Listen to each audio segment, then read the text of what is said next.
आप सबको नमस्कार।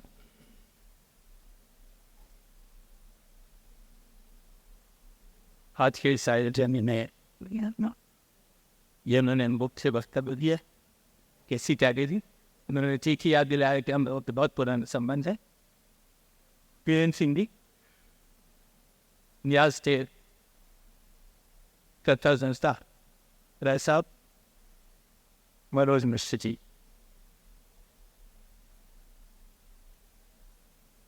हमने राजनाथ जी का के लिखे भाषण के कुछ विद्वतापूर्ण भाषण के कुछ अंश सुने।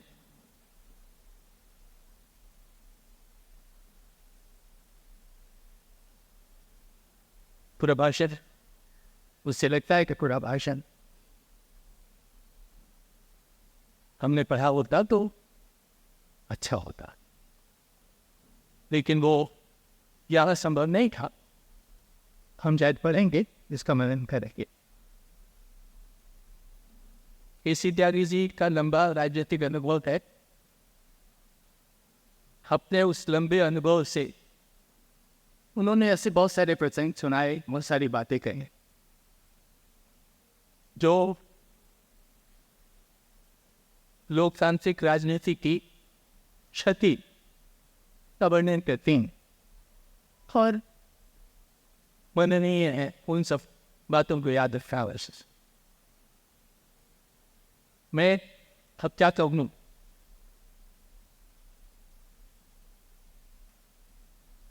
एक सभा के अध्यक्ष के नाते मुझे बोलने के लिए खड़ा कर दिया। ठीक है, जितनी महत्वपूर्ण बातें कही गई हैं उसके इतर में क्या कहूँ। मैं बहुत संक्षेप है,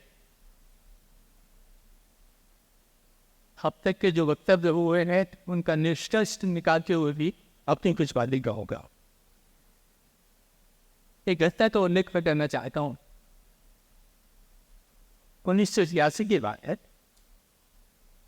मैं तब टाइम्स इंडिया ग्रुप के एक साप्ताहिक दिनमान में सबसे बड़ी प्रतिष्ठा इस दोनों के बीच उसकी बड़ी ख्याति थी।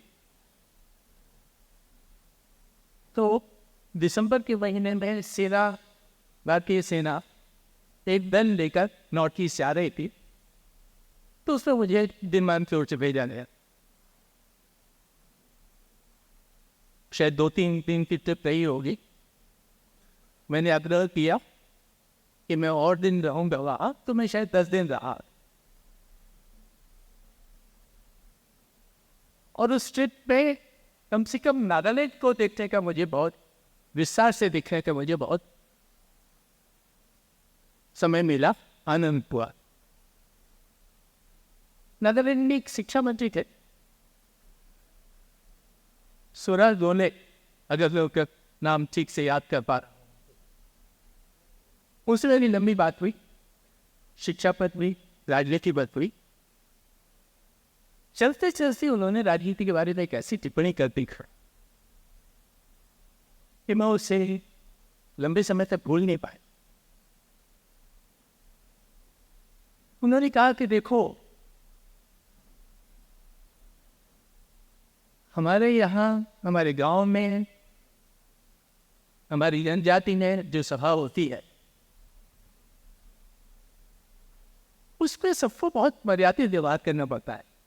कोई एक आदमी बोल रहा हो, आप टोक नहीं सकते, आप बीच में खड़े नहीं हो सकते, आप बोल नहीं सकते।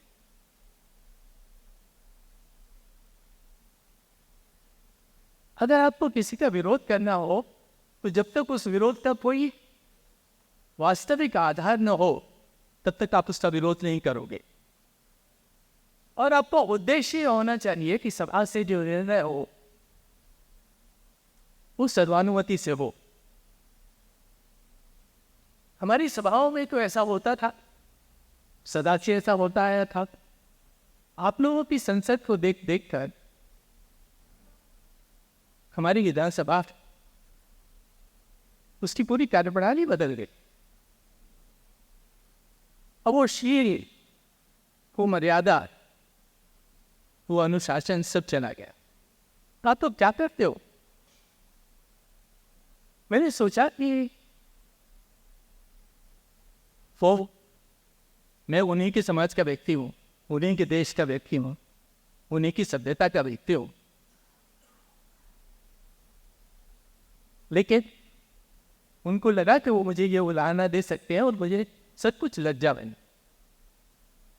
उसमें उनकी और हम की कोई बात नहीं थी, हम एक ही थे, लेकिन फिर भी मुझे लज्जा बनी कि सचमुच हमने जो संसद बनाई वो भारतीय संसद अवश्य है, लेकिन अपनी मर्यादाओं में, अपने शील में, अपनी परंपरा में वो कहीं भारतीय नहीं है।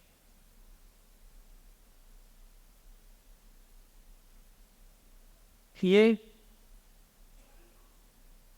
कुछ 43 साल पुरानी घटना है। बहुत लोगों की ये सब बातें इकट्ठी होगी। जैसा त्यागी जी ने कहा, उनके मन में उसके सुधार की बातें भी आती नहीं, क्यों हुई, लेकिन वो सुधार हुआ नहीं। स्थिति कहाँ तक पहुंची। मैं आज के ये 2 वक्तव्य हैं, उनमें 2 महत्वपूर्ण बातें कही गई हैं, उनका उल्लेख करते हुए अपनी बात आगे कहूँगा। राजा जी ने कहा, राजा जी का जो अंश पढ़ा गया उनके भाषण में, उसको उन्होंने कहा कि ये एक अघोषित मर्यादा थी कि हम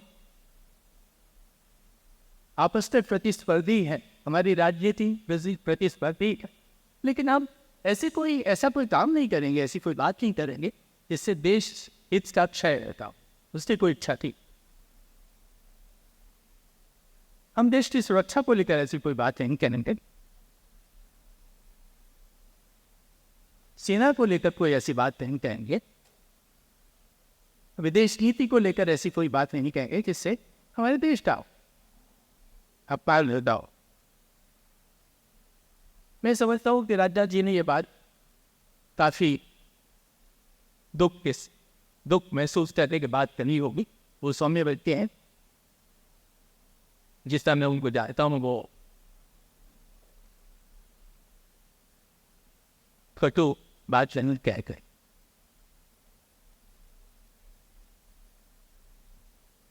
पिछले चुनाव में जब मैंने सुना कि अपने देश में सार्वजनिक रूप से एक प्रधानमंत्री के मरने की कामना की जा सकती है और किसी ने उसकी निंदा नहीं की, तो मुझे लगा कि शायद ये संसदीय राजनीति के पतन की पराकाष्ठा है। दूसरी महत्वपूर्ण बात त्यागी जी ने कही अपने भाषण में,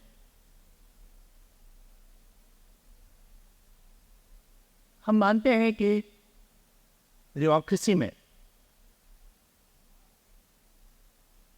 राजनीतिक प्रतिस्पर्धा, दलीय प्रतिस्पर्धा ये सामान्य बात है और वो उसमें कुछ अतिरेक हो जाए यही तो स्वाभाविक है। लेकिन आज वो प्रतिस्पर्धा नहीं रही, उसमें एक शत्रु भाव आ गया। ये शब्द इन्होंने इस्तेमाल किया और मैं समझता हूँ कि बहुत मनन योग्य शब्द है। दलीय स्तर पर, विचारधारा के स्तर पर, और केवल दलीय और विचारधारा के स्तर पर ही नहीं, व्यक्तिगत स्तर पर। तो ये होता है ना कि हम अपने विरोधी को एनिहिलेट कर देंगे, समाप्त कर देंगे, उसे रहने नहीं देंगे। ये तो भाव है, किसी को भी लोकतंत्र नहीं चल सकता। और मैं बहुत दुख से कह रहा हूँ कि कम से कम पिछले 5-7 बरस से तो ये स्थिति और गंभीर होती चली जा रही है कि प्रतिस्पर्धा वैमनस्य में बदल गई है, सौजन्य समाप्त हो गया, शत्रुता। उसके 2 बहुत भयानक परिणाम होंगे।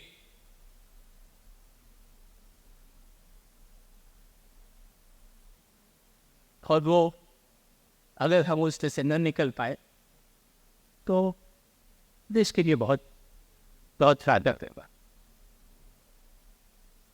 ये परिणाम तो ये है कि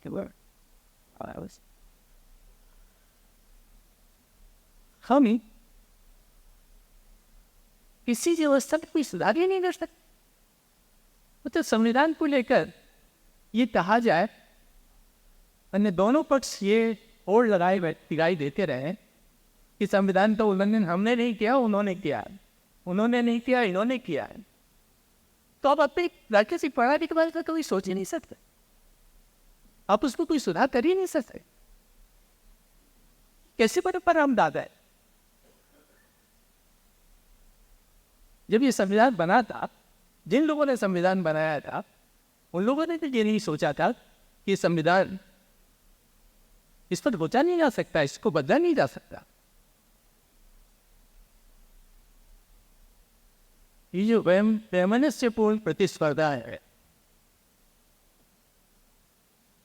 ये हमारे हाथ में बांध देगी। एक दोषी, इससे भी गंभीर बात,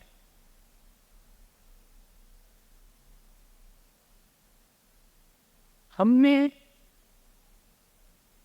अपने भीतर देखना छोड़ दिया है। इतना ही नहीं, हमने दुनिया को देखना भी छोड़ दिया है। नहीं, इससे उदाहरण तो आसानी से आप सब देख लेंगे, उसकी निरर्थकता देख लेंगे। लेकिन जो जिस तरह के लांछन विदेश नीति को लेकर और राष्ट्रीय सुरक्षा को लेकर लगाए गए, वो कितने आधारहीन थे। लेकिन मैं एक बहुत गंभीर विषय बताना चाहता हूँ सर। हर चुनाव में ये बात होती है कि देश से बेरोजगारी बढ़ रही है, और उसके लिए सरकार जिम्मेदार है। आपने कभी सोचा है कि अगर आप बहस को इसी स्तर पर उतार देंगे तो उसका परिणाम क्या होगा? मैं 1964 में दिल्ली विश्वविद्यालय में गया था इकोनॉमिक्स पढ़ने के लिए, इकोनॉमिक्स ऑनर्स। और दिल्ली विश्वविद्यालय का जो सबसे ऊंचा कॉलेज था इकोनॉमिक्स के मामले में, हिंदू कॉलेज, जिसमें मुझे दाखिला मिला। 17 बरस का युवा था, बड़ा आइडियलिज्म था। ये सोचा था कि भाई इकोनॉमिक्स पढ़ के हम देश को कुछ आगे बढ़ाएंगे। वहाँ जाके मुझे इतनी निराशा हुई। 8 बच्चे होते थे बी ऑनर्स, उनमें से सिर्फ एक पर्चा भारतीय अर्थव्यवस्था के बारे में था, बाकी 7 पर्चों का भारत से कोई संबंध ही नहीं। हाथी वही आए, और हमारी पूरी बहस वो भी वैसी ही। हमने अपनी अर्थव्यवस्था को ही ध्यान से देखा होता तो जीडीपी एक बहुत ही गलत धारणा है। लेकिन अगर आप जीडीपी को भी देखें तो सरकारी क्षेत्र का उसमें योगदान 15% है। हमारे यहाँ प्राइवेट क्षेत्र में, कॉर्पोरेट क्षेत्र में 25 लाख कंपनियां रजिस्टर्ड हैं, उनमें से शायद 15 लाख के करीब फंक्शनल होगी। उनका कुल योगदान 12% है। ये 27% हमारे ऑर्गेनाइज सेक्टर से आता है जीडीपी। बाकी सारा का सारा साधारण गृहस्थों के व्यक्तिगत पुरुषार्थ का परिणाम है। आपकी सरकार या कोई उसको मदद करता है क्या? या कितनी मदद करता है? कितने साधन आप उनसे लेते हैं और कितना उनको देते हैं? अगर हमने अपनी अर्थव्यवस्था को ही ठीक से समझा होता तो शायद हम इतनी सतही बहस या सतही नारे नहीं लगा रहे थे। दूसरी एक और गंभीर बात, आप देखेंगे कि हमारी राजनीतिक बहस सारी की सारी राज्य और टेक्नोलॉजी पर केंद्रित हो गई, और हमने ये मान लिया है कि इनकी सेंसिटी है, राज्य की सेंसिटी है, टेक्नोलॉजी की सेंसिटी। ये आधुनिक भारत के ही नहीं, आधुनिक संसार के उपकरण है, और इनका सहारा लेकर ही हम आगे बढ़ सकते हैं। मैं सिर्फ आपको एक छोटा सा उदाहरण देता हूँ अमेरिका का। अमेरिका में सन 1900 में 3 करोड़ लोग कृषि क्षेत्र में लगे हुए थे। और अमेरिका, आप समझ लीजिए कि भारत के बाद अगर अनाज के मामले में कोई सबसे संपन्न है तो वो अमेरिका है। उसके 100 बरस बाद, 1900 के 100 बरस बाद 2000 में 24 लाख लोग, केवल 24 लाख लोग कृषि क्षेत्र में लगे हुए हैं अमेरिका में। और उनमें से केवल 3 लाख लोग 90% अनाज पैदा करते हैं। कि मुझे आंकड़े देने थे, इसलिए मैंने आपको ये बात कही। हमें हमेशा ये एहसास नहीं होता कि यूरोप और अमेरिका ने किसानी खत्म कर दी। अब वहाँ कोई किसान नहीं है, मतलब वो कुछ होंगे, कुछ 5% होंगे, 7% होंगे, इससे ज़्यादा किसान है। आप क्या चाहते हैं? अपने देश को उस दिशा में ले जाना चाहते हैं, या आप इतने जागरूक हैं कि उस दिशा में जाने से रोक सकें? एक दूसरा उदाहरण उसी का, अमेरिका में 1970 में वो शिखर पर पहुंचा समृद्धि के। और जैसे ही वो शिखर पर पहुंचा, उसी ये लगने लगा कि ये जो मैन्युफैक्चरिंग में लगे हुए लोग हैं, ये कुछ हमारी जो चमक गमक है, चकाचौंध है, उसको थोड़ा नीचा करते हैं। और ये यहाँ नहीं रहने चाहते। वो लंबी रस्ट बेल्ट ली, काफ़ी लोग उसमें, आप समझते हैं कि कोई यूरोप के आंकड़े मैंने देखे हैं 30% मैन्युफैक्चरिंग में लगे हुए थे, कोई 2-3 दशक पहले, 4-5 दशक पहले। उस सारी मैन्युफैक्चरिंग को अमेरिका ने उठाकर निकालकर चीन भेज दिया।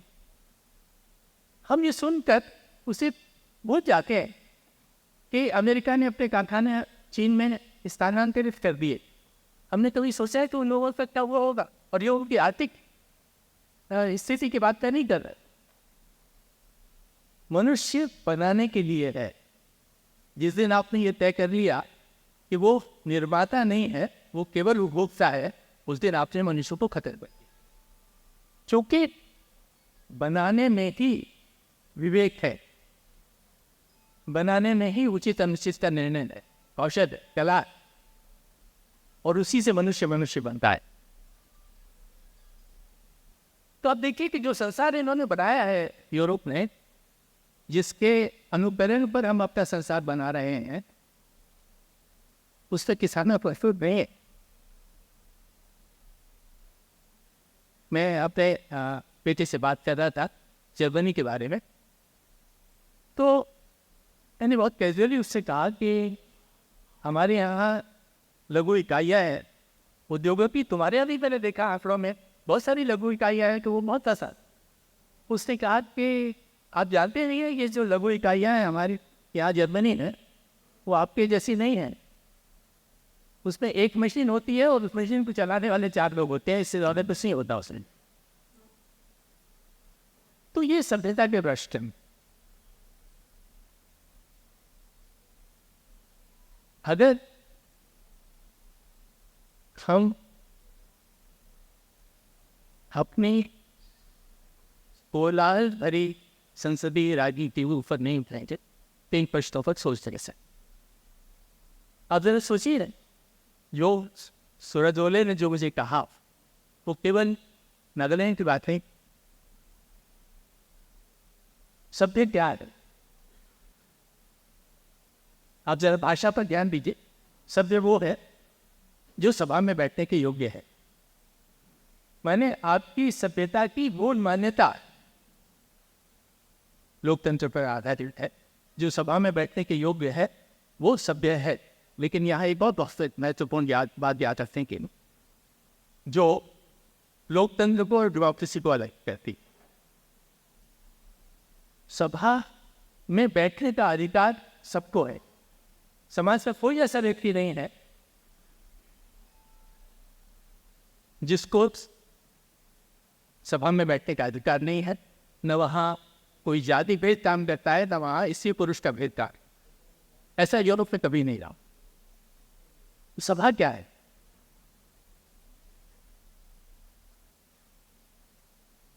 जब आप किसी प्रश्न पर विवेकपूर्वक विचार करने के लिए बैठते हैं तो वो सभा है, विवेकपूर्वक। और सभा में बैठने का की योग्यता क्या है, उसका अधिकारी कौन है, उसकी योग्यता क्या है? तो शास्त्रों में कहा गया कि उसको ज्ञान, उसमें ज्ञान होना चाहिए, उसमें विवेक होना चाहिए, उसमें निष्ठा होनी चाहिए, उसमें निर्भीकता होनी चाहिए, उसमें सौहार्द होना चाहिए।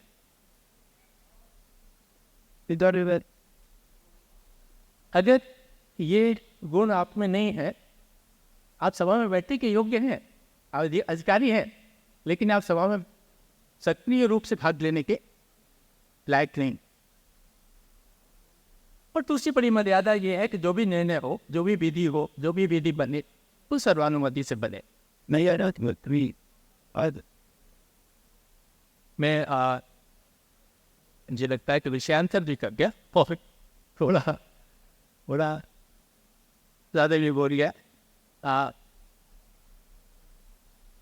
मैंने जैसे कहा आपसे कि मुझसे पहले के जो 2 वक्ता थे, उन्होंने अच्छी महत्वपूर्ण बातें कहने,